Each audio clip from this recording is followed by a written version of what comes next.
코 성형 수술을 하고 나서 보형물의 교체 시기가 있느냐? 아니요, 그렇지는 않습니다. 그러니까 아까 제가 서두에 말씀드렸죠. 7, 80년대에 명동에서 수술 받으신 할머니 분도 30년이 지나서도 별 문제 없으면 그냥 가지고 사시는 경우들도 많으세요. 예, 그러니까 7, 80년대 보형물이라든지 어떤 제조 그런 것들 자체가 굉장히 열악하고 수술 방법도 부작용이 많이 생길 수 있는 방법으로 수술을 받았음에도 불구하고 괜찮으면 쭉 그냥 가지고 사셔도 괜찮은 거예요. 근데 원칙은 별 문제 없으시면 30년 이상 쭉 가지고 사셔도 무방합니다.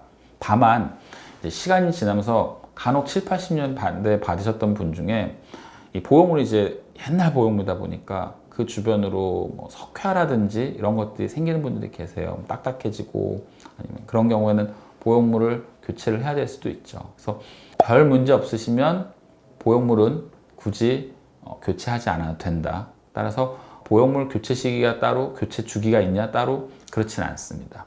별 문제 없으시면 이식했던 보형물은 그냥 쭉 가지고 지내셔도 무방합니다. 아까 제가 원장님 염증이 왜 생기는 건지 그거 해주셨나요?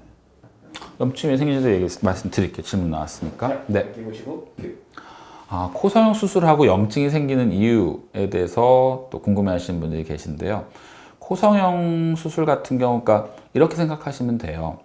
염증이 생기는 원인은 세균 감염입니다. 세균이 우리 몸에서 번식을 하게 되면 염증이 생기게 되죠. 그러니까 일반적으로 우리가 뭐 맹장염이라는 거는 맹장에 세균이 번식을 해서 염증이 이제 생기게 되는 거고, 그 염증 반응으로 인해서 붓고 통증이 유발되고 아프고 또 빨개지고 고름이 나오고 이런 게, 쉽게 생각하면 염증이라는 게 우리 여기 모낭염, 여드름이 곪은 것도 염증이에요.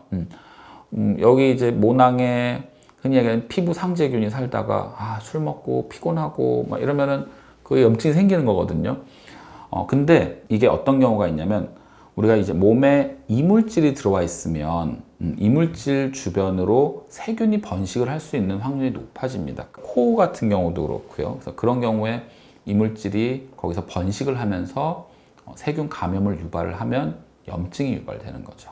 그래서 염증이 생기는 이유는 세균 번식으로 인해서 세균 감염이 되면 염증이 유발될 수 있습니다. 그건 이물질을 사용하는 어떠한 수술도 마찬가지예요. 심장에 인공 판막이 들어간다든지 스텐트 시술했는데 거기 염증이 생기면 제거를 해야 될 수도 있고, 또는 이제 뭐 인공 관절, 무릎이라든지 고관절, 엉덩관절을 말씀드립니다.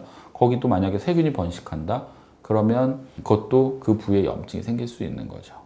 코 성형 수술 방법은 그래서 콧대는 보형물을 이용을 하고 코끝은 자가 연고를 이용하는 수술을 보편적으로 많이 시행을 하게 되는데요. 절개에 대한 얘기를 좀 나눠볼게요. 절개 같은 경우는 이제 비개방 절개라는 방법이 있고 또는 이제 개방 절개라는 방법이 있습니다. 그래서 비개방 절개 같은 경우는 코 안쪽으로만 절개를 하는 방법이고, 개방 절개는 비주, 그러니까 코 기둥에 또 절개를 하는 방법을 같이 시행을 하게 됩니다. 예전의 수술과 간단하게 그냥 보형물만 넣는다든지 아니면 매부리가 심하지 않은 경우에 매부리 혹만 살짝 조금 갈아주는 정도는 비개방 수술 가능한데, 최근에는 어떤 코 모양의 다양한 변화를 추구를 하기 위해서는 그런 모양을 얻기 위해서는 개방 절개를 해서 눈으로 직접 보면서 수술을 시행하는 방법이 좀 더 보편적이고, 또 하나는 이제 수술을 절개할 때도 이제 잘못된 방법을 하지 않고 가급적 비주의 가장 좁은 위치에 보통 현재는 최근에 이제 W자 절개라고 해서 흉터를 좀 줄일 수 있는 방향으로 최대한 수술을 진행을 하고 있고요. 먼저 이제 코의 구조고, 이게 이제 코 가운데를 가르고 있는 비중격 연골 모식도입니다. 그리고 이게 이제 일반적인 코 성형 수술을 했을 때 모양을 나타내는 그런 그림이라고 볼 수 있겠습니다. 콧대는 여기 보면 이제 주로 실리콘 보형물을 써서 수술을 하게 되고, 그 다음에 코끝 같은 경우는 비주를 이제 코 기둥을 받치는, 코끝이 처지지 않게끔 받치는 비주 이식을 하게 되고, 코끝을 높일 수 있는 코끝 연골을 이식을 하게 되는데, 요거는 다 자가 연골을 이용을 합니다. 그래서 이 자가 연골은 비중격 연골을 쓸 수도 있고 귀연골을 쓸 수도 있습니다. 그거는 환자분들이 가지고 계신 특성이나 또는 원하시는 모양에 따라서 그 필요한 부분을 보고 채취를 해서 사용을 하고 이렇게 콧대는 보형물, 코끝은 자가 연골을 써서 수술하는 것을 가장 권장을 드립니다. 물론 콧대 같은 경우에 나는 실리콘 쓰기 싫어요 이런 분들이 계세요. 그랬을 때는 대체할 수 있는 건 기증진피, 인조진피도 쓸 수 있어요. 인조진피라는 건 뭐냐면 사람이 만들어낸 피부 조직은 아니에요. 기증연골처럼 기증진피라는 게 있습니다. 그래서 어떻게 보면 이제 사체 조직, 그러니까 좋은 뜻을 가지고 본인의 몸을 기증하신 분들의 피부 조직을 이용해서 다른 사람에게 이식할 수 있게끔 만든 피부 조직으로 만든 기증진피 조직을 이용해서 콧대를 살릴 수도 있고요. 또는 자가진피를 이용을 해서 이식을 할 수도 있습니다. 근데 단지 단점은 실리콘 보형물 같은 경우는 높이의 변화가 없기 때문에 모양이나 높이가 변화되지 않는다는 반면 진피계통, 인조진피나 자가진피 같은 경우는 흡수가 좀 됩니다.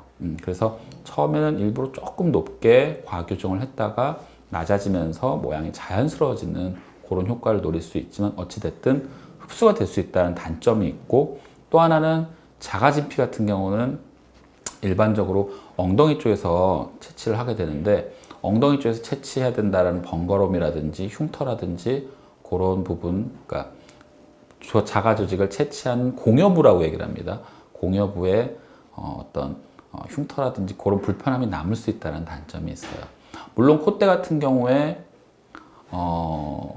늑연골이라든지 이런 걸 이용해서 콧대를 높일 수도 있어요. 근데 일반적으로는 그러려면 늑연골을 채취를 해야 되고 또 그로 인해서 또 전신 마취도 해야 되고 늑연골 역시도 또 휘거나 아니면 또는 흡수가 된다라든지 그런 단점이 있기 때문에 처음 수술에서는 늑연골이라든지 자가연골을 이용해서 콧대 높인 것까지는 권유를 드리지는 않습니다.